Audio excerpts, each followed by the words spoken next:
Good evening, everyone. This is Jamie Starr with the New World News Network. Tonight we're going to cover an article by Allie Owens, 4 problematic statements white people make about race and what to say instead.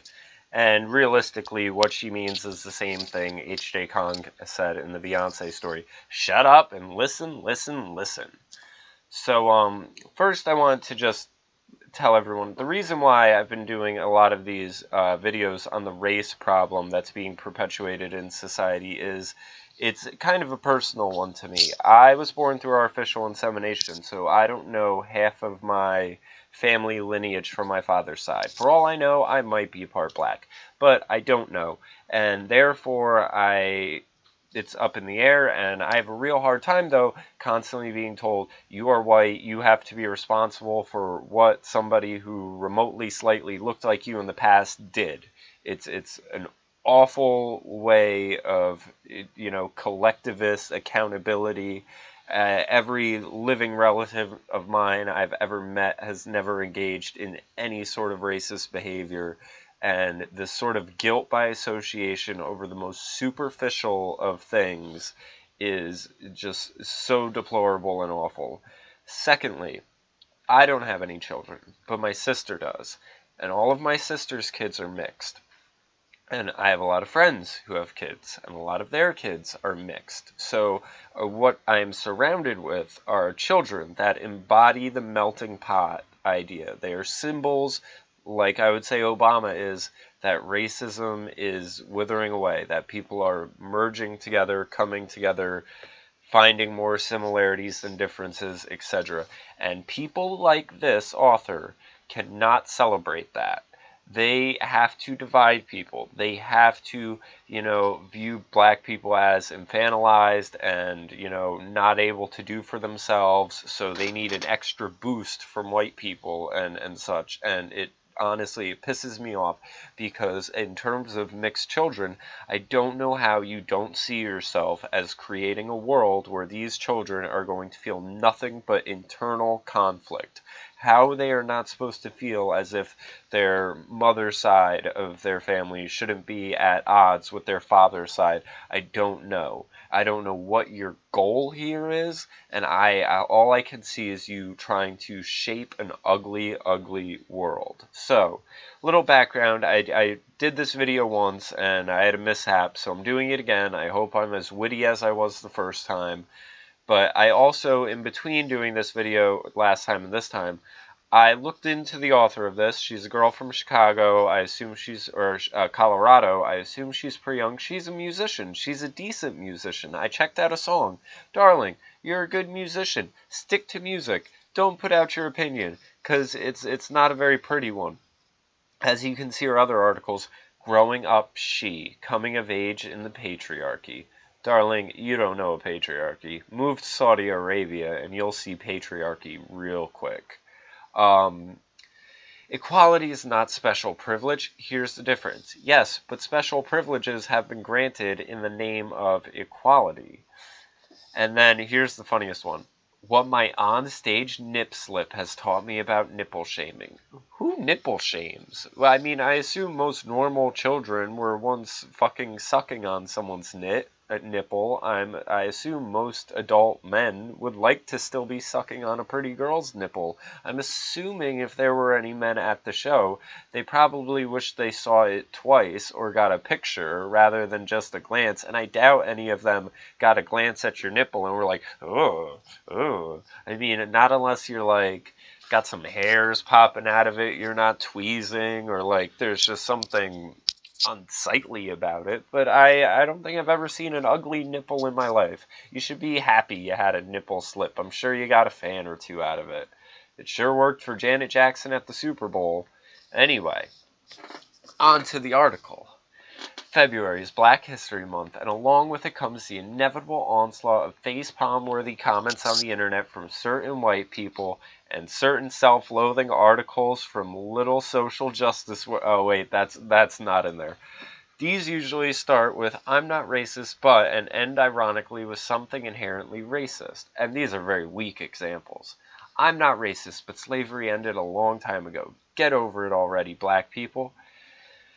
I don't think people should get over it, but I think you should be more focused on living your own life than trying to live vicariously through the past of someone who, didn't remotely, or the past of someone who remotely might have looked like you. I mean, people immigrated here after segregation, after slavery. They still want to immigrate here. This is one of the things I don't understand, and none of these people on the left can give me an answer for this. If America is such a systemically racist country and minorities are at such a disadvantage, why are they all trying to come here? I have friends that are like straight from Africa to America. Their parents were diplomats at the UN, so on and so forth. Even they think this, and I just look at them and I'm like, so why aren't you in Africa? Like, if this place is so bad, go back to Africa. But they don't. They love it here because they know there's more opportunities here. It's still a far, far better way of living. In fact, I saw a stat the other day, I believe Larry Elder had it, where he said, if you were to take all the wealth of American blacks and separate it as its own nation, it would be the 10th wealthiest nation in the world. So, American blacks are not living in squalor in America. So, next awful example of a racist remark. I'm not racist, but why don't we have a White History Month? Utterly cringeworthy. And this is again because you're segregating people. We shouldn't have a Black History Month. We should just have American history. And because then one should ask, well, why don't we have an Asian History Month?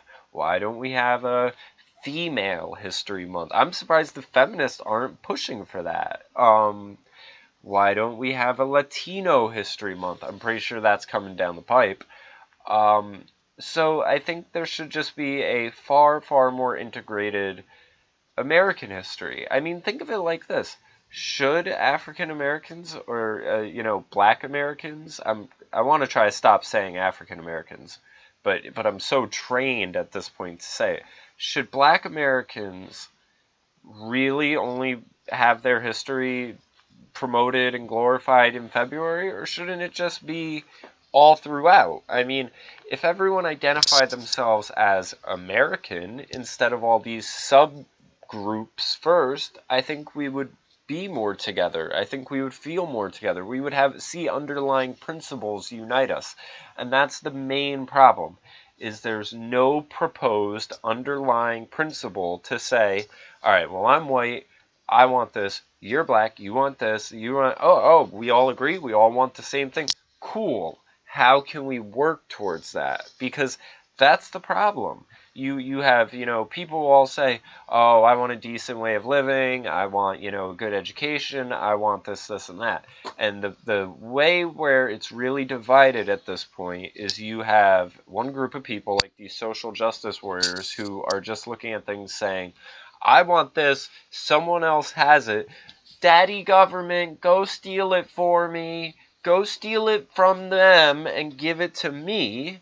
And then you have people like myself who are like, okay, I'm going to take responsibility for every last thing in my life, because that way, if there's a problem with absolutely anything in my life, I'm in control. I can be the one to make the change happen. If I want to go to a good school, I will find a fucking way to do it. If I want a good job and I want a specific job, I'm going to find a fucking way to do it. And if that job doesn't exist, I will give it my all to make it exist. And that's the main difference, is you have one group of people that are just wanting to do things for themselves and would like as little and as few obstacles as possible, and the obstacles are generally placed there by government. The obstacles standing in the way of black people are not placed there by the average white masses. It's placed there by government. Government is a system. Government is a power structure. White people are not a system. I hate to tell you. White people, like black people, like assholes, come in all sorts of shapes and sizes and intelligence levels and the whole nine. So this is just insanity for people to see the world like this. So let's get to this top 4. I don't see color. Yeah, God forbid people follow Martin Luther King's advice and judge people on their content of character. Like I said, I know all different colored assholes. An asshole itself is mainly generally a pinkish color, no matter what type of person. But the person personifying an asshole, all different shapes, colors, sizes. On the surface, this might seem like a harmless statement affirming that race doesn't matter to you in one way or another. But what it's really doing, and this is the other thing, here's this condescending, well, you're saying one thing, but I am so smart that I know what you're really saying, because I have X-Men psychic powers, and I know everything.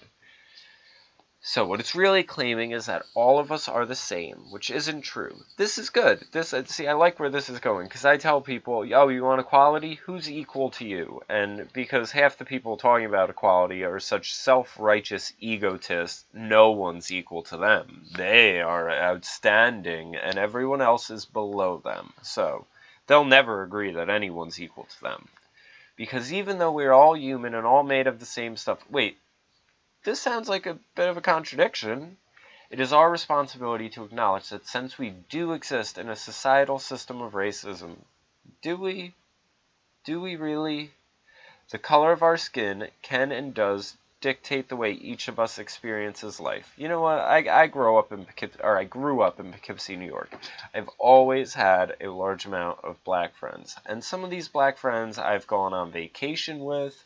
I've spent weeks, if not months, at their side, to the point where we call each other's mothers mom, call each other's fathers dad. It's just, the whole bit.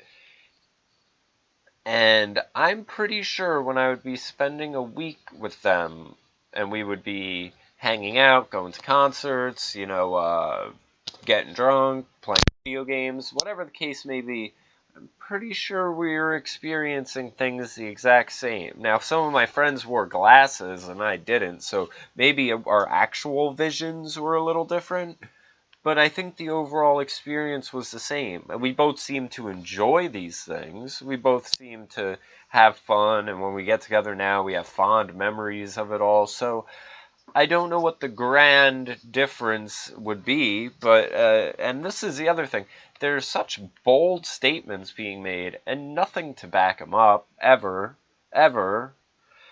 to state that there's no difference between a white person and a black person is to completely erase the black person's experience of oppression in today's society, and that's not helpful. Okay, but what if you had a black kid, say, like Barack Obama, who is the son of a CIA agent and such, and he's been shipped around to private schools in Indonesia, India, and everywhere else, and all these private schools everywhere, and the best education money can buy and everything like that. And then you have a white kid who grows up in a trailer park. Are you really going to tell me that Barack Obama is more oppressed in society than some trailer trash? I mean, that is a ridiculous assumption to make, but it's the assumption being put forth. What to say instead?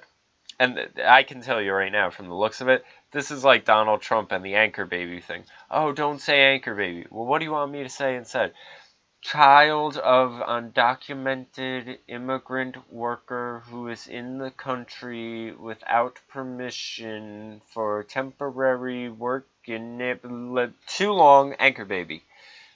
And that's what this is. Though instead of saying I don't see color, say, though I believe every human deserves equal rights, I recognize that the people of color have had very different experiences of life than I have due to the struggles that they have endured based on their skin color.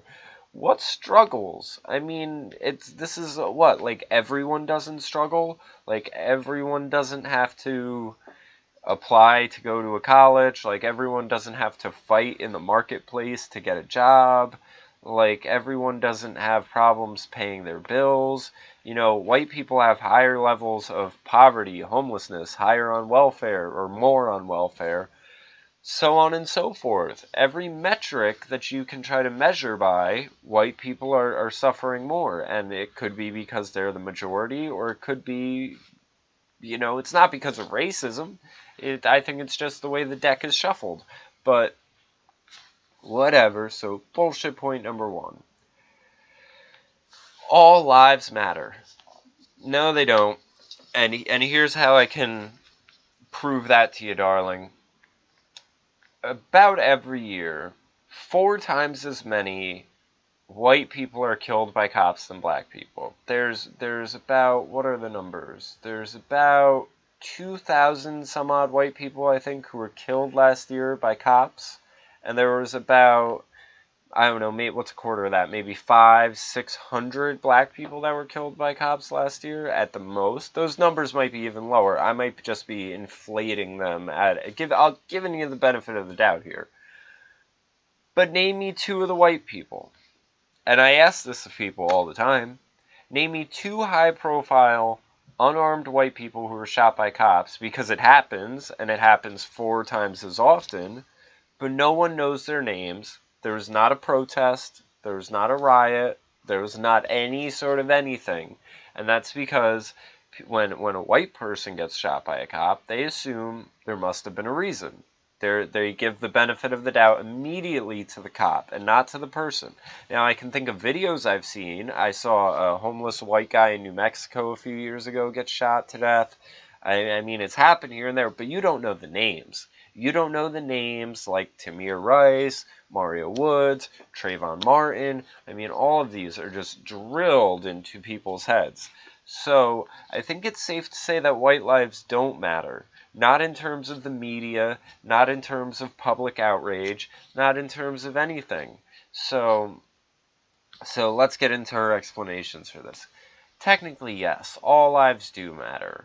And if you were to say this as a standalone statement, you'd be correct. However, the problem is that most of the time this statement is uttered as a rebuttal to the unfortunately controversial Black Lives Matter movement. Now, why are they unfortunately controversial? Well, that's because there's a Nazi who funds it. How much do you think the Nazis think that Black Lives mattered, huh, darling?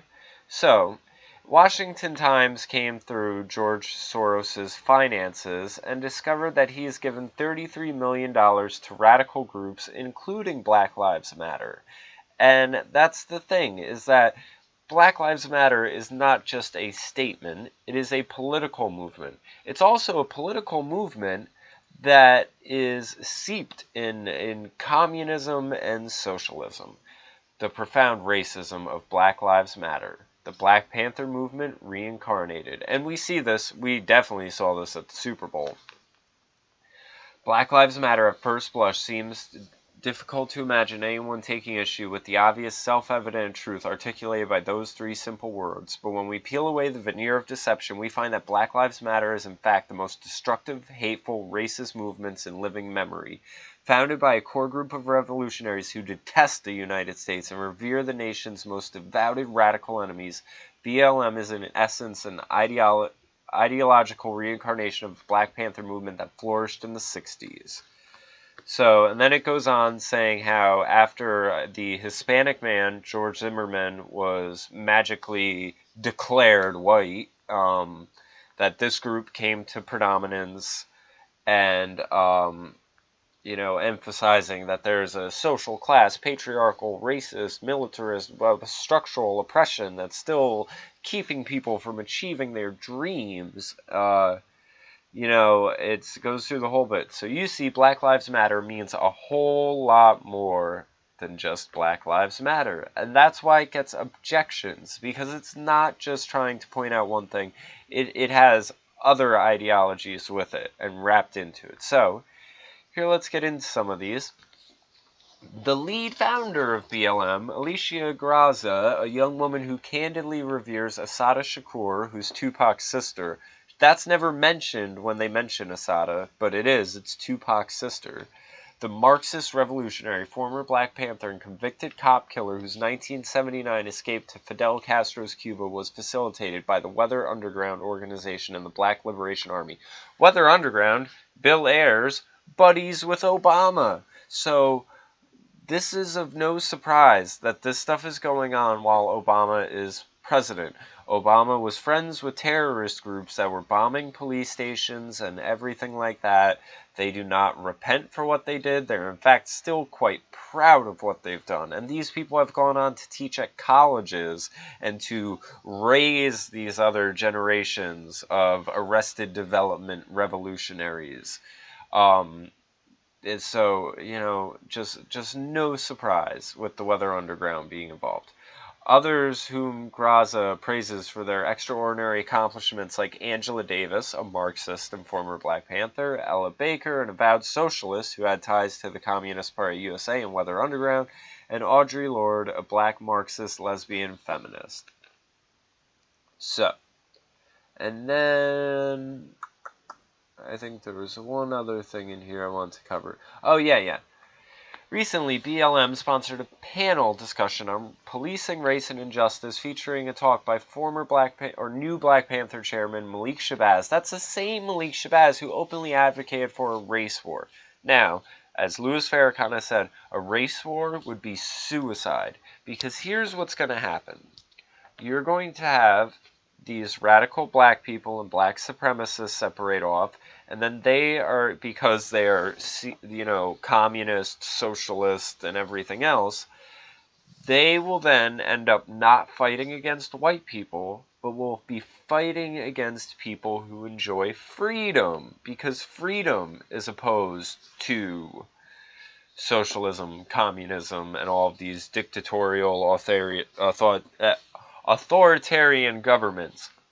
So, you're going to, of course, end up with the military, the black ops, trained killers, mercenaries and such from the army. All the veterans are going to be on the white side, and then they'll be fighting these radical blacks. It's suicide is the only way to look at it. Like, it will be a slaughter like you couldn't believe.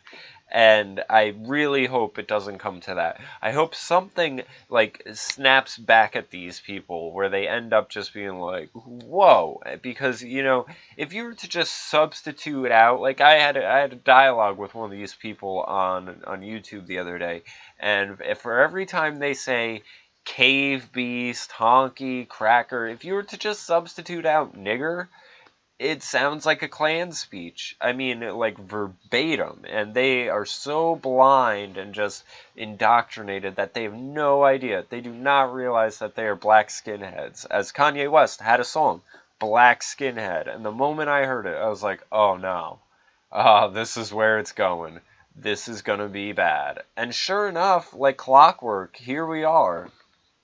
So, openly advocating a race war who has exonerated blacks to average police shootings of African Americans by creating funerals in the police community, who refers to the white man as black people's common enemy, who characterizes Americans' founders as nothing more than a lonesome pack of Indian killers, slave traders, and slave owners, and who praised Osama bin Laden after 9/11 as a Muslim brother and a bold man who bravely was standing up for his beliefs and bringing reform into this world. Now, I wonder, what about the black people in the trade towers? Were they just collateral damage? Were they, they were sacrificed to the greater good? I mean, Black Lives Matter is a misnomer. More accurate name would be Black Lives Matter if they're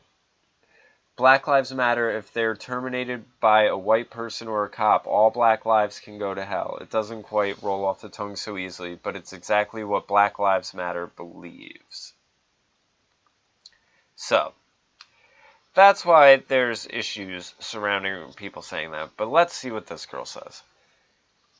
Here's why it's problematic. By responding to a pro-black statement with an all-inclusive statement, you are effectively derailing notice how, again, it's her telling you what you're doing and how you're thinking. She knows better than everyone. You are effectively derailing the conversation and turning it into something it's not by pretending that, and that's what these people do. Here's the reality. if there was an issue with police brutality and police misconduct and everything like that, we want to accept America as a republic, as flawed as the democracy may be. Blacks are only 20% of the vote. So they cannot accomplish anything on their own. I know that's a fact a lot of people are not going to like, but it's the way it is. I mean, if they wanted to, have more babies. Stop aborting more kids than are being born some years, and have more babies. And then you could just vote, and things would happen the way they're supposed to legally happen. Nothing would have to get burned down. You wouldn't have to take to the streets. You could just vote. But because they're not at that point, it would be better if you just let everyone feel as if they were invited to the conversation and then said, here's the problem. And if everyone else feels like they're involved, they'll say, you know what, this is a problem. We're on your side. But they don't want that because they'd rather be adversarial. So, by pretending that pro-black equals to anti-white, you are taking a discussion about empowering a marginalized group and making it about you. See, this is this new talking point that I really hate. Pro-black doesn't mean anti-white.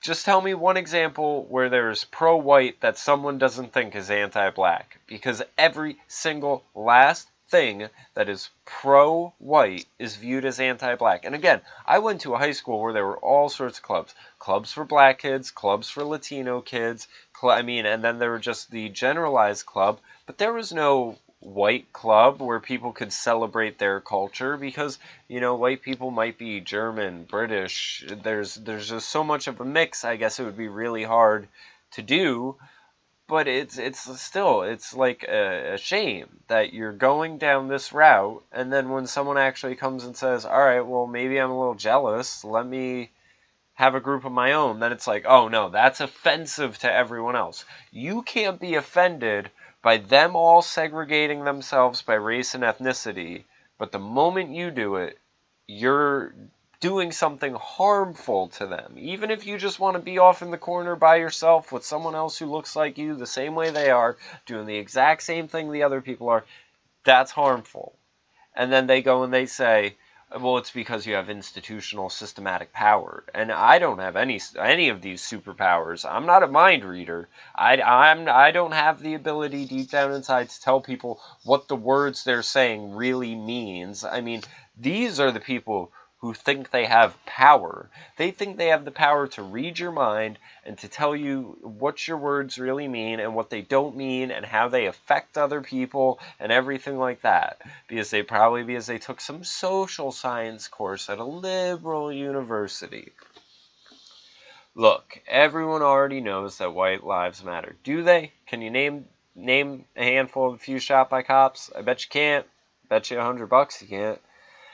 That wasn't ever called into question. You're right, it's not ever called into question, and it keeps happening because our society is set up to recognize white people as the cultural norm. So does that mean black people are abnormal? That sounds like a bit of a racist remark there, hon. You might want to think about what you're saying. Maybe you shouldn't talk. Maybe you should just listen.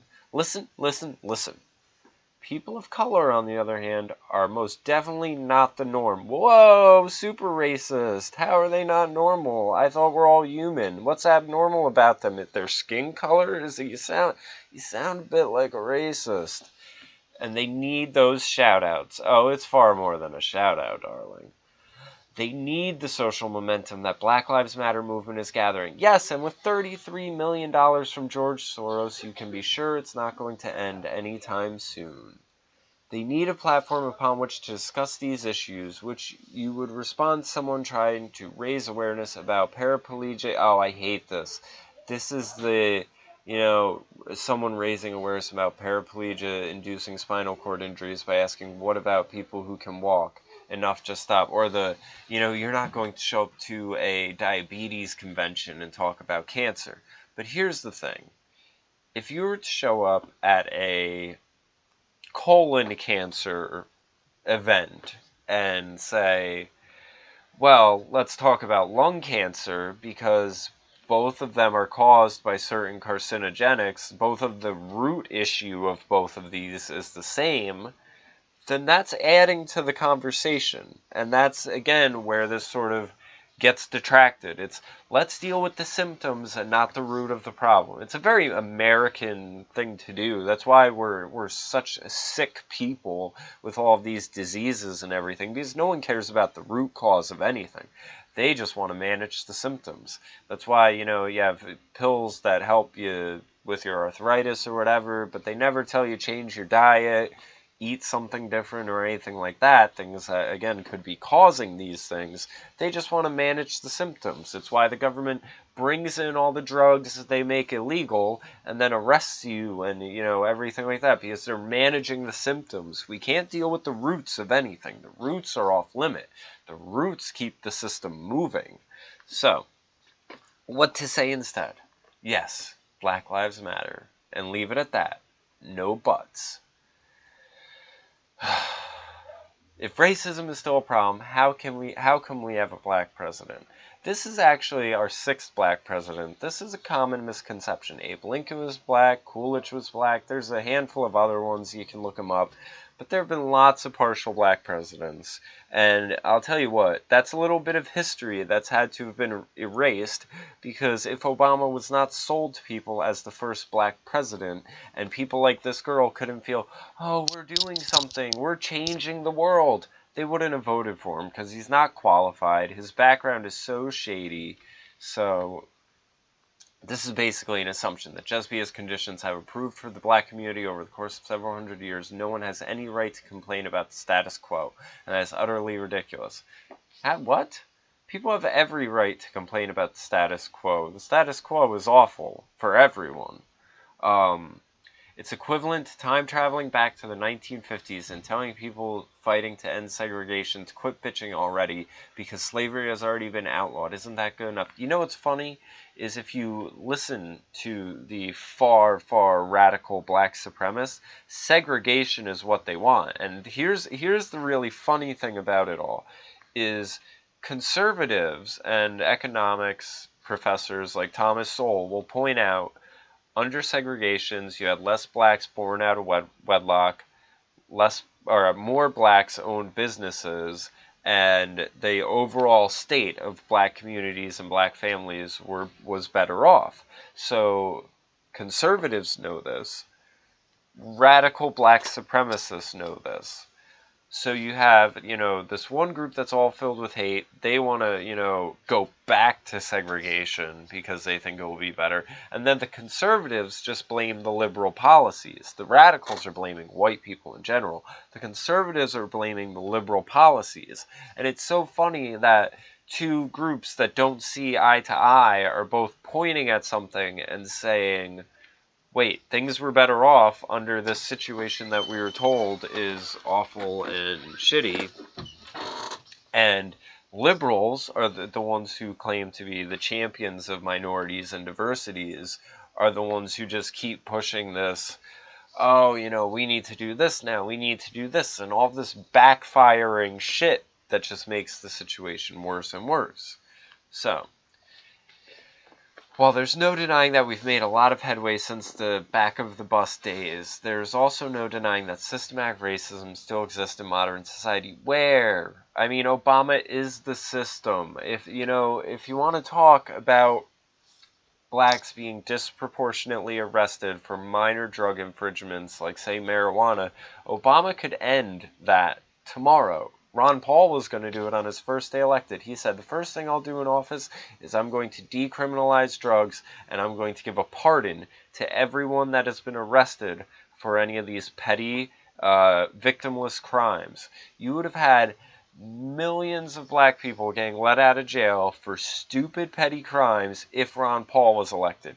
But you know what? They told you couldn't elect Ron Paul because he's some old, stupid white man grandpa who's just a silly old man who can't win. And they sold you Obama, and now the situation is even worse than it was before. And to make it even worse, you're told, even if you say, oh, well, it's his fault. No, you can't criticize him. It's not his fault. They're stopping him.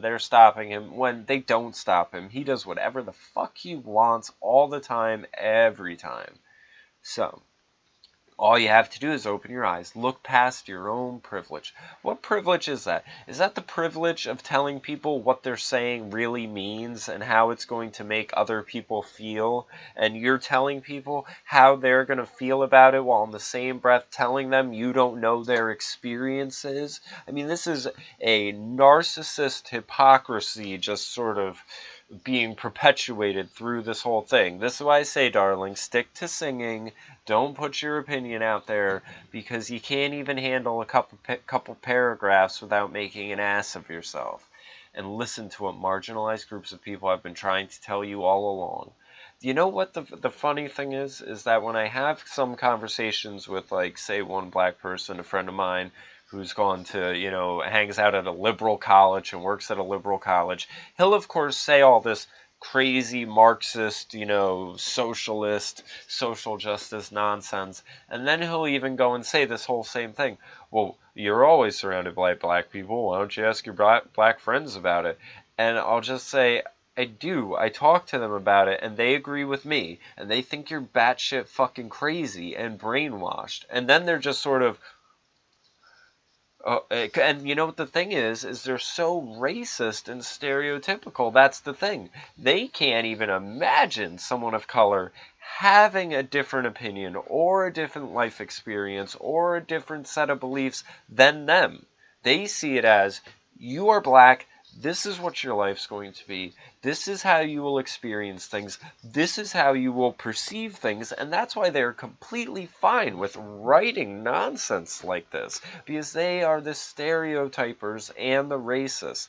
They embody every single characteristic they claim they are against to the fullest and beyond. The racial stereotyping from these people on the left is just overflowing.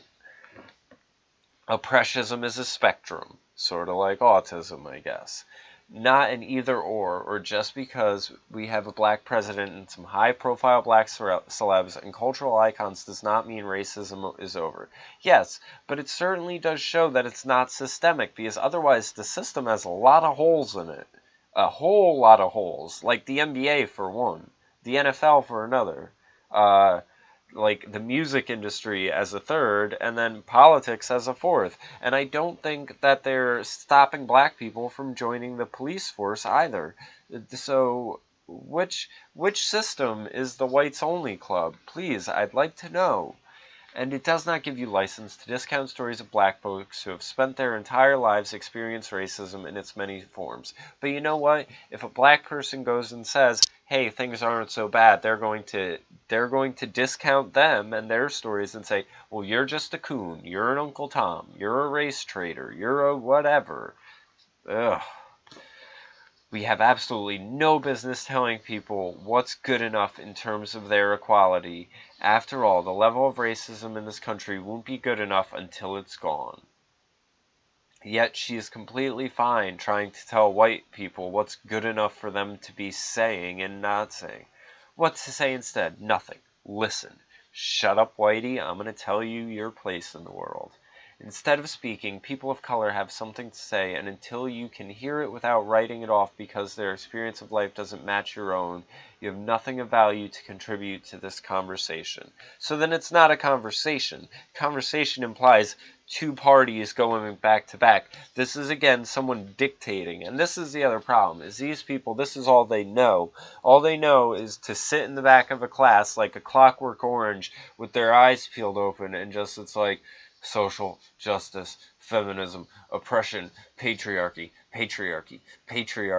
believe, patriarchy, and then they're just like, oh God, out into the world, and it's Clockwork Orange, where they'll see a brown paper bag, or they'll see, someone at a Halloween gathering dressed up as a Native American, and they go to the ground and they're like, I'm gonna be sick, drag me to my safe space, and that's what happens. Clockwork Orange. It was one of my favorite movies, and more I just realized that it's the dystopic sci-fi world I'm stuck in. Reverse racism is real. No, there's no such thing as reverse racism. Reverse racism would be like Milo Yiannopoulos loving to suck black dick. That's reverse racism.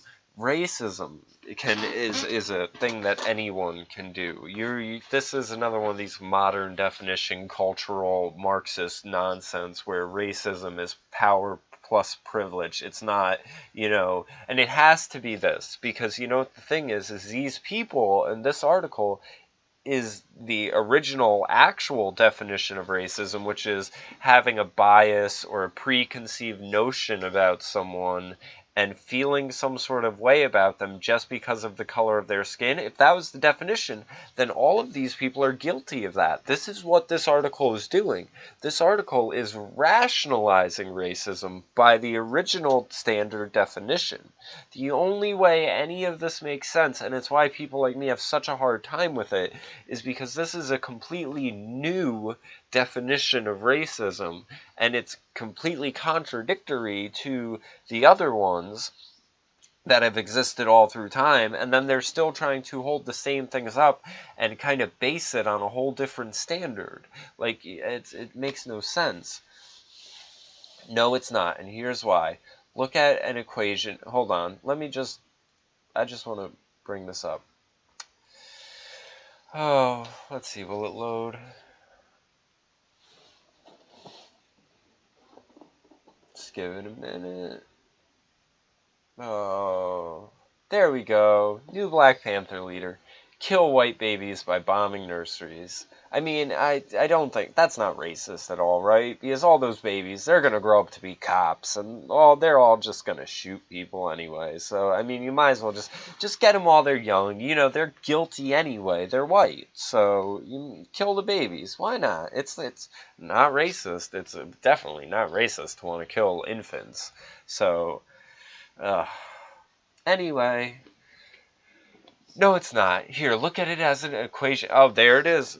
Prejudice plus power. And it's not this X-Men superpower shit where you know what everyone's thinking. It's some other magical power that I'm looking for. I'm looking for my white privilege powers. I want to find them. I want to exercise them. And I want to use them. I've been ever since Trayvon Martin and I've been introduced to all this, I've been searching for it. I go to black people every chance I get and I go to them and I say, hey, jump.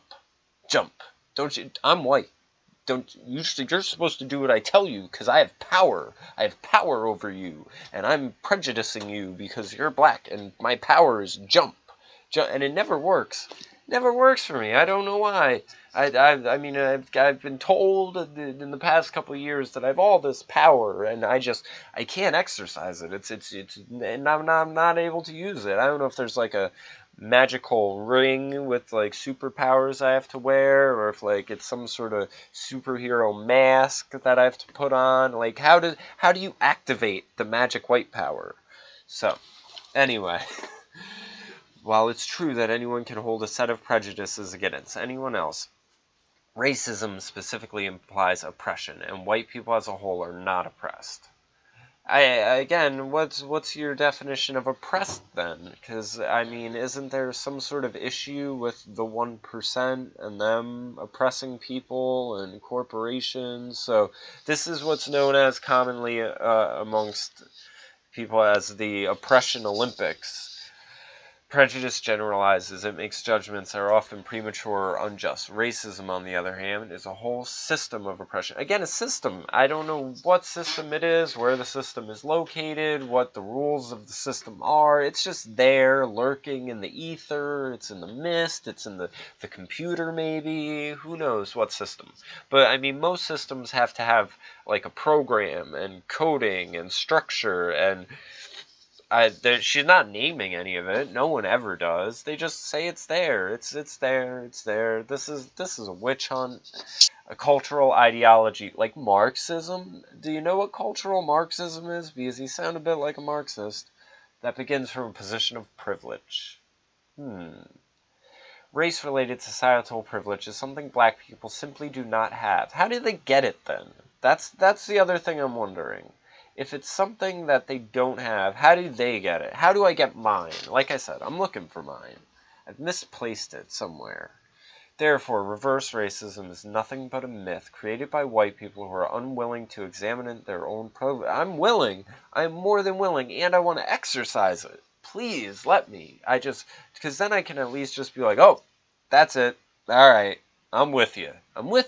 Because, until then, I feel powerless. Privileged society has afforded them simply because of the color of their skin. Where, I just want to know. To recap, because this is very, very important.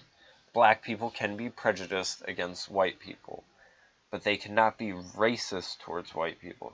Say it with me. Look, this is like this leftist fucking semantical bullshit. What's the real difference between prejudice and racism? Tell me, is wanting to kill white infants prejudiced and not racist? I think if the child is in the crib and you're setting up a bomb outside the crib, I think you're the one in power. Like, this is ridiculous. What to say instead? Nothing. Again, shut up. Shut up. Back of the bus, Whitey. There's no good way to say this because the statement is false and inherently damaging. To who? You ever hear, what's the fucking, oh my god, I'm so... sticks and stones may break my bones, but words will never hurt me. Any words, all words, never hurt, ever. Fucking cunt, bitch, motherfuck. Like, that doesn't do anything to anyone. It's a word. Punching people, that hurts them. You recently had a group of teens go up to a former Marine and say, hey, do you think Black Lives Matter? And he just went and kind of shrugged them off. And next thing you know, they knocked him out. Was that prejudice or was that racist? Was that damaging? Who was it damaging for? I think it was damaging for the guy who got knocked out. I don't think it was damaging for all the kids who were obviously in power because they were the ones who walked away. The other guy didn't. He was on the ground. So, again, this stuff doesn't add up in reality. It's stuff that's taught in classrooms, and then these morons look at it as a reason to stick their nose up in the air and then to talk down to the peasant class who isn't educated enough on their privilege to understand. And I just want to know, and please, feel free to get in touch with me. In fact, I would love to do an episode and debate you about all of this, Allie Owens. But I just want to know, where did you learn all of this stuff? At what liberal college? Because I know that's where it was. And I want to know, in what class was this presented? And was it presented under the term cultural Marxism? And if not, are you aware of what cultural Marxism is? Because you sound a lot like a Marxist. And again, Marxism and the other ideologies woven into it have a god-awful track record. Because as much as you want to say, oh, well, white people have done these awful things in the past whatever many years, I can tell you what, in the past couple hundred years, Marxism and ideas that tie into Marxism, like communism, socialism, and all the isms that Black Lives Matter think are oh so liberating, like, people like Mao Zedong and so forth, they've killed millions of people. You're essentially for Black Nazism. That's the thing. You are promoting Black Nazism. So, Allie Owens, feel free to get in contact with me, and I would love to debate you on this stuff, because part of me does feel bad just bringing up an article and ripping someone apart, because I'd like to give you the benefit of the doubt. I really deep down inside think you're a well-meaning idiot, but you're a hypocrite, you're a racist, and you have no idea what you're talking about. It works both ways. So, New World News Network, hope you enjoyed.